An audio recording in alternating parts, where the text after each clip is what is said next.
এখনো পর্যন্ত আমার চোখে পড়েনি যে ওরা কোনো কাজ করেছে সেটা দৃষ্টিকটু বা খারাপ। সো আমরা আসলে দেখেছি যে বৈষম্যবিরোধী ছাত্র আন্দোলনের ব্যানারে তারা কাজ করে খুবই স্বতঃস্ফূর্তভাবে কাজ করেছে। তখন কিন্তু তারা নিজেরাও পরিচয় দেয় না যে আমরা হচ্ছে যে শিবিরের আমরা আপনাদের করতেছি ওরকম কিছু। তো আমরা তাদের সবগুলো কাজই এখনো পর্যন্ত ইতিবাচক দেখেছি, ক্যাম্পাস ভিত্তিক যেই কাজগুলো। এবং আমি আজকে একটি পোস্ট দেখেছি ডিওএ ইনসাইডার পেজে, যে হচ্ছে যে এই ছাত্র শিবিরের যে সভাপতি আছে সাদিক ভাইয়া, উনি দেখলাম যে অনেক আগে থেকে স্টুডেন্টদেরকে তার টিউশনি টাকা পয়সা দিয়ে হচ্ছে সাহায্য করেছে, অনেক কিছু করেছে যেগুলো খুবই ইতিবাচক ছিল। হয়তো তিনি তার নিজেকে রিভিল করেনি, কিছু করেনি, সাধারণ শিক্ষার্থী হিসেবেই ছিল।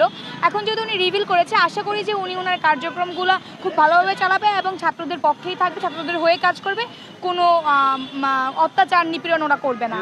এরপর যেন এখন খুব তাড়াতাড়ি আইটি সেল গঠন করে যারা যারা এই মামলা জড়িত ছিল তাদের ব্যাপারে হচ্ছে যে